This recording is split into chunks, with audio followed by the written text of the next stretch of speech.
channel podcast SMP Negeri 1 Bawen Big Iso, bincang entertainment dan inspirasi story. Nah Sobat Belajar, untuk hari ini saya mau ngajakin Sobat Belajar nih ngobrol seputar bullying. Tentunya saya nggak akan sendiri nih, saya udah ditemenin sama guru BK yang juga concern untuk masalah bullying di sekolah. Langsung saja kita sapa, ada Bu Astia. Hai Bu Renita, hai Sobat Belajar dimanapun berada, semoga tetap sehat dan tetap semangat ya.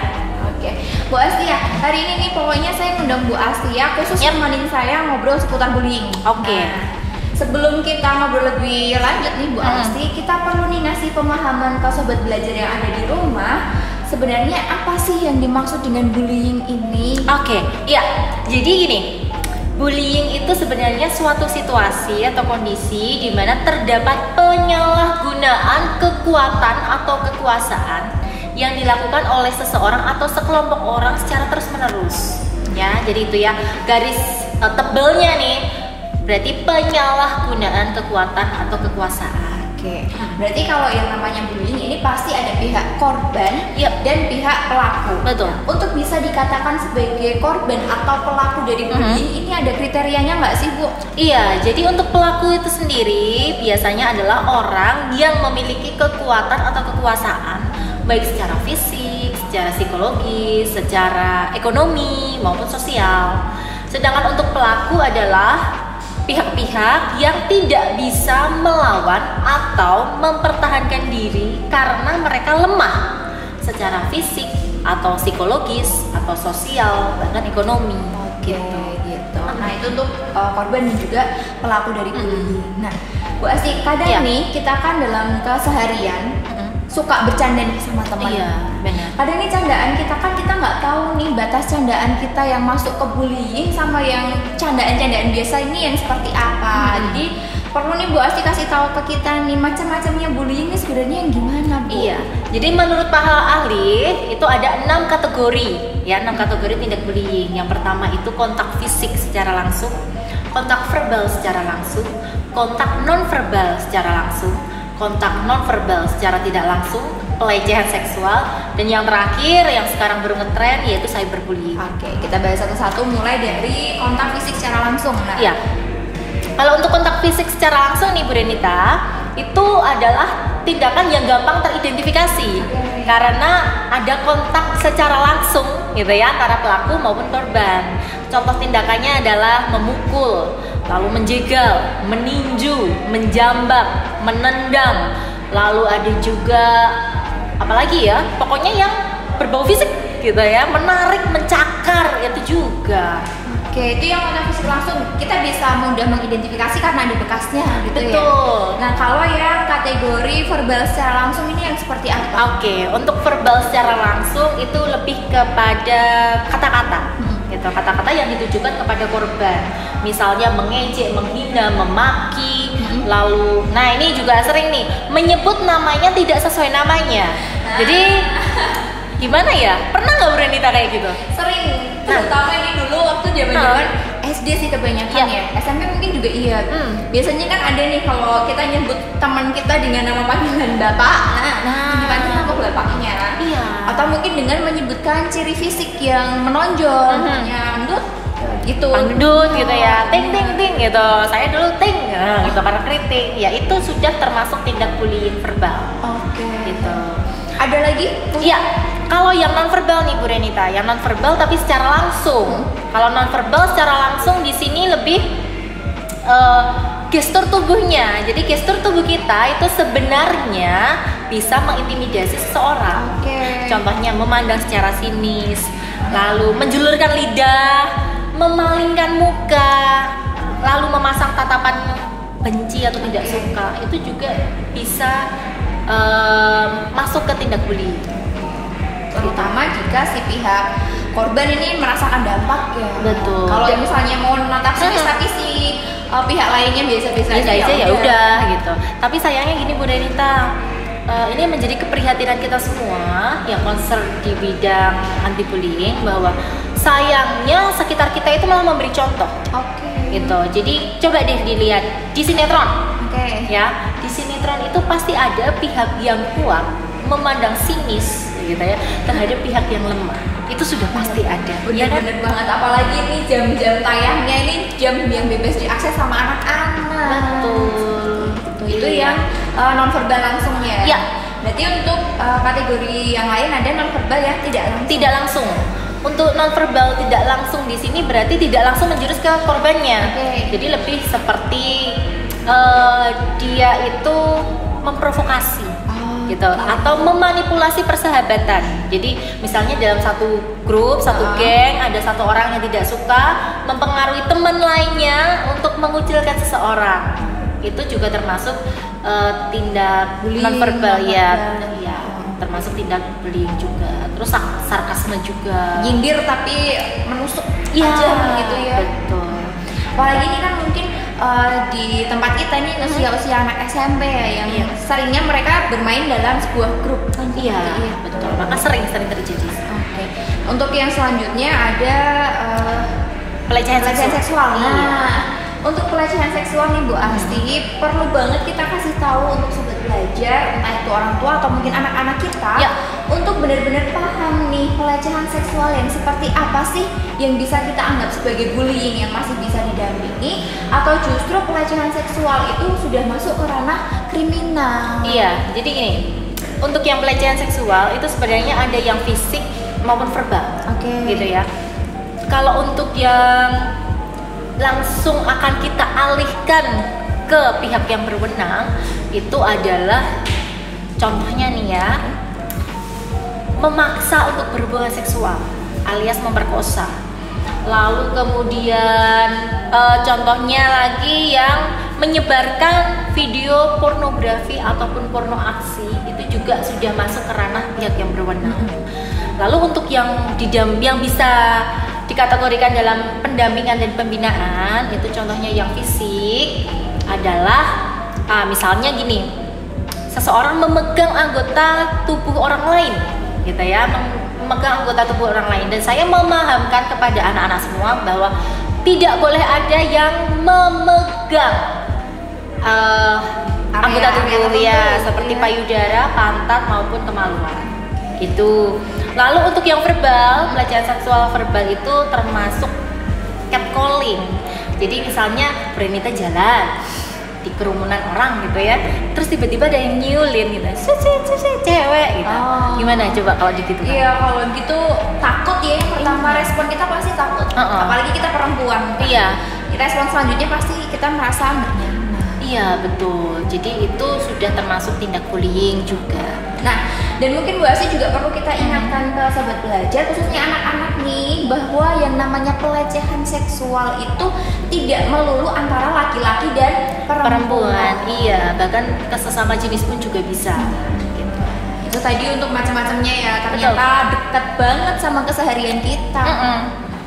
Berarti kan kalau terlepas dari tadi ya macam-macam itu, ada pihak korban dan pelaku, itu pasti punya dampak ya Bu Asti. Iya betul. Tapi sebelumnya Bu Renita, saya juga menambahkan satu hal lagi.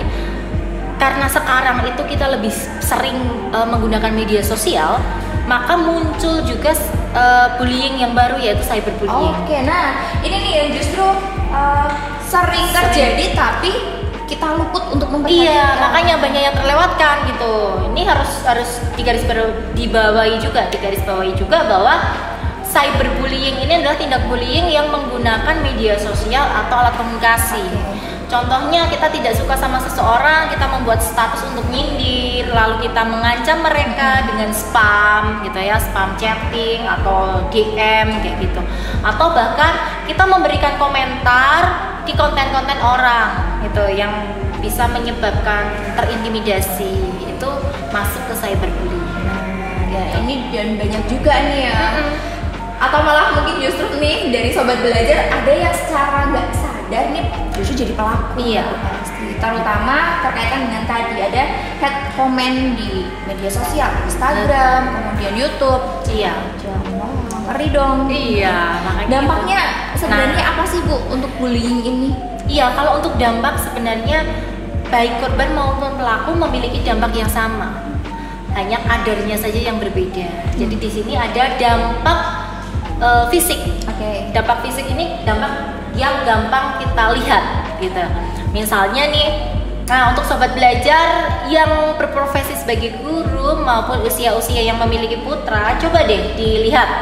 Misalnya dia pulang dalam kondisi seragamnya kucel gitu ya, ada noda-noda seperti tapak sepatu, kemudian robek di beberapa bagian seragam, dia mengalami memar, luka cakaran, luka jatuh, kemudian rambut berantakan, kemudian bisa juga bukunya banyak yang hilang, alat tulis banyak yang hilang, tasnya rusak, bisa saja itu indikasi dia sebagai korban bullying.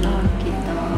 Jadi lebih mudah kita identifikasi karena meninggalkan bekas. Betul, iya betul. Nah, ini dampak yang fisik tadi ya? Iya, dampak yang fisik. Kalau yang sekarang dampak yang lebih susah teridentifikasi. Aduh. Yaitu psikologis gitu. Jadi untuk korban, dampak psikologisnya itu adalah ketika dia menjadi korban kan dia mendapatkan emosi yang negatif. Ada kemarahan, ada ketakutan, ada kekhawatiran, ada rasa malu gitu ya. Itu semuanya numpuk. Nah, kalau sudah numpuk, itu bisa saja dia akhirnya menjadi pelaku. Dari korban, dia menjadi pelaku di tempat yang berbeda atau di waktu yang berbeda, dan bisa menyebabkan traumatis gitu. Bahkan gitu ya, ada yang memutuskan mengakhiri hidup. Itu yang paling ngeri. Sedangkan untuk pelaku juga berdampak. Dia mempunyai dampak emosi negatif juga dengan perilakunya dia, penanganan yang salah, maka dia akan semakin agresif. Dia agresif, dia impulsif, dia ada keinginan untuk merusak, menyerang. Nah, itu untuk yang dampak psikologis itu. Ada dampak lain nggak tadi selain dampak fisik, kemudian ada dampak psikologi? Iya, yang terakhir itu dampak sosial. Ini lebih pada penyesuaian dengan lingkungannya. Kalau biasanya korban itu penyesuaian sosialnya menjadi rendah. Dia lebih banyak menyendiri, menarik diri dari lingkungan, kemudian menutup diri, dan beberapa kasusnya pun meminta pindah sekolah. Untuk pelakunya sendiri itu juga sama. Dia juga mengalami pengucilan gitu. Jadi sama aja. Sebenarnya sama ya antara korban dan pelaku. Betul. Berarti ini memang benar-benar butuh kayak pendampingan juga ya. Iya. Kalau Bu Asi sendiri nih, selama menjadi guru BK nih apalagi ya, udah berapa kasus bullying atau kasus bullying apa aja nih yang pernah Bu Asi tanganin ini? Banyak banget. Jadi gini, tiap sekolah kondisinya beda gitu ya. Jadi apa yang saya katakan, saya hanya sharing pengalaman saja. Jadi tindak bullying yang sering saya atasi gitu biasanya fisik. Ada yang mukul, ada yang menjegal, ada yang menjambak temannya, narik jilbab temannya, meloroti celana gitu. Nah, itu terus berulang. Bahkan ada juga yang itu loh, labrak-labrak. Nah, ya labrak-melabrak, ejek-ejekan, rebutan cowok. Aduh, ya itu sering terjadi. Nah, biasanya nih untuk anak SMP nih lebih sering terjadi di grade keberapa nih Bu tindakan-tindakan bullying kayak tadi? Sebenarnya kalau tindakan bullying semuanya itu ada. Cuman kayak jumlahnya, frekuensinya paling banyak ada di kelas 7 dibandingkan kelas 8 dan kelas 9. Why? Gitu. Kenapa? Kenapa ya? Gitu ya. Kenapa kok kelas 7 ya? Kelas 7, iya. Jadi kita harus tahu bahwa kelas 7 itu peralihan dari anak-anak ke remaja, di mana semuanya bergejolak, termasuk hormonalnya. Lalu mereka juga mengalami proses pergantian budaya yang berbeda, gitu ya, antara anak-anak SD ke SMP. Itu kan semuanya beda kan? Orang-orangnya beda, cara pembelajarannya beda, ketemu orangnya beda, jumlah orangnya lebih banyak. Nah, itu mereka kan sedang tahap penyesuaian. Nah, di tahap-tahap penyesuaian inilah sering terjadi pergesekan yang menyebabkan tindak bullying gitu. Dan mungkin mereka juga belum paham juga nih ya Bu Asti terkait hal-hal yang ini tuh nggak boleh nih kamu lakuin karena di SD kan nggak ada betul. pendampingan BK secara khusus. Iya, memang kalau di SD itu lebih include gitu ya. Jadi untuk pendidikan karakter, untuk life skill maupun soft skill itu include dengan mata pelajaran yang diberikan oleh wali kelas. Sedangkan untuk yang di SMP memang include dan ada tambahan lagi yang diberikan oleh guru BK. Nah, di sini untuk yang kelas 7 itu mereka belum memiliki pemahaman yang kuat terhadap etika pergaulan yang positif. Jadi mereka masih bingung sebenarnya kalau mau cari temen Caranya gimana? Aku harus ngomong apa? Aku harus bertingkah laku seperti apa gitu ya. Jadi ada juga yang gini, oh sekolah bagian utara nih. Contohnya ya, ini cuma contoh. Kalau dia manggil temennya, misalnya dengan kata-kata dut-dut gitu, biasa. Itu bercandaan biasa. Tapi bagi anak yang daerah lain, misalnya daerah selatan, itu sudah menyinggung. Gitu ya, body shaming. Jadi ada pergesekan nilai budaya juga di SMP itu kan kumpul macam-macam. Biasanya kalau menghadapi kasus-kasus bullying seperti itu tadi, apa nih yang Bu Asti lakukan atau pihak sekolah lakukan ini? Oke, gini. Jadi sekolah kami SMP 1 Bawen sedang merintis sebagai sekolah anti bullying. Jadi kami membuat program, beberapa program untuk mencegah tindak bullying di sekolah kami. Jadi yang pertama program yang kami laksanakan adalah adanya kontak aduan. Di sini kontak aduan itu kami mempromosikan, gitu ya, mempromosikan tim anti bullying, yaitu saya dan tim. Jadi kalau ada yang mengalami tindak bullying atau melihat, silakan langsung WA, silakan langsung chat. Pokoknya media sosial yang kami sebarkan itu silakan kamu bisa pakai, gitu ya. Anak-anak bisa pakai untuk melaporkan gitu. Termasuk kontak aduan ini juga kami sosialisasikan kepada orang tua dan komite. Jadi semuanya tahu. Itu program pertama. Kalau yang program kedua adalah mekanisme gitu ya. Mekanisme pelaporan korban bullying.